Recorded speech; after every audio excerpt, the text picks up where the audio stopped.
নমস্কার বন্ধুরা, সম্বাস কুকিং এ আপনাদের স্বাগত। আজকে আমি রান্না করব মটন কিমা দিয়ে এঁচড়। মটন কিমা দিয়ে এঁচড় করার জন্য এখানে আমি কড়াইতে তেল গরম বসিয়ে দিয়েছি। তেলটা গরম হয়ে গেছে, এবার দিয়ে দেবো জিরে, তেজপাতা, এলাচ আর দারচিনি ফোড়ন। ফোড়ন সোনালি হলে পরে দিয়ে দেবো আমি দুটো বড় সাইজের পেঁয়াজ, পাতলা পাতলা করে কেটে নেওয়া। পেঁয়াজটা একটু ভাজা ভাজা করে নেব।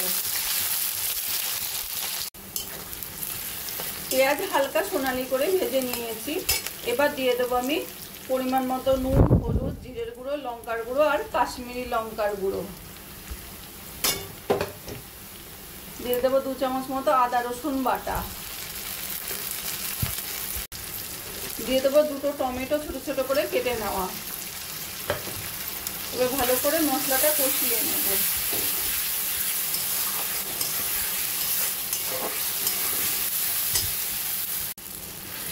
মশলাটা ভালো করে কষিয়ে নিয়েছি, বেশ সুন্দর কষা কষা হয়ে গেছে। এবার দিয়ে দেবো আমি ধুয়ে রাখা কিমাটা দিয়ে ভালো করে মশলার সঙ্গে কষিয়ে নেব।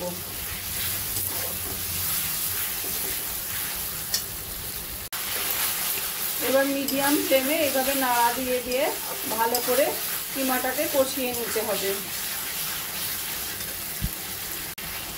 বন্ধুরা, আমার রান্নাটা যদি ভালো লাগে প্লিজ লাইক করবেন আর কমেন্ট করে জানাবেন কেমন লাগলো। আর আমার চ্যানেল যদি নতুন হয়ে থাকেন সাবস্ক্রাইব করবেন প্লিজ।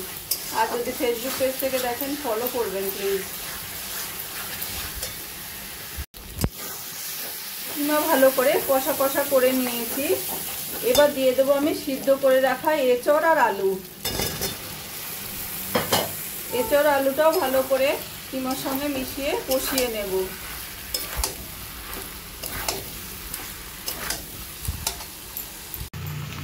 এঁচড় দিয়ে কষাতে কষাতে দিয়ে দেবো আমি 1 প্যাকেট মিট মশলা।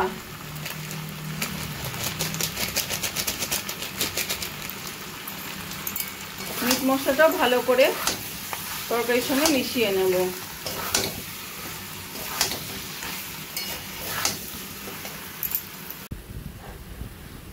এঁচড় দিয়ে ভালো করে কষিয়ে নিয়েছি। এবার দিয়ে দেবো আমি গরম জল।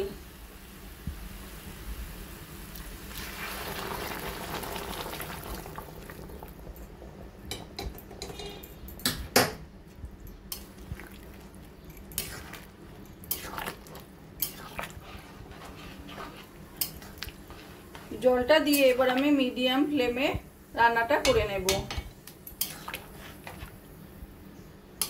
যতক্ষণ না বেশ তরকারিটা মাখা মাখা হচ্ছে ততক্ষণ রান্নাটা করে নেব।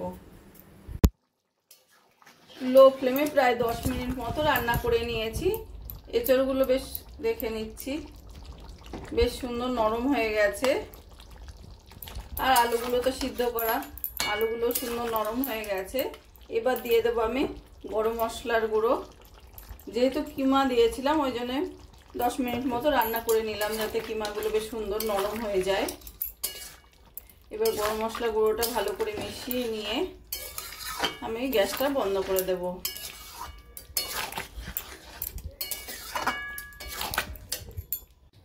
মটন কিমা দিয়ে এঁচড় রান্নাটা আমার কমপ্লিট হয়ে গেছে। আমার এই রেসিপিটা যদি ভালো লাগে তোমরা বাড়িতে বানিয়ে দেখতে পারো। গরম গরম ভাত, রুটি, পরোটা, লুচি সবকিছু দিয়ে খেতে অসাধারণ লাগবে। আর কমেন্ট করে জানাবে কেমন লাগলো।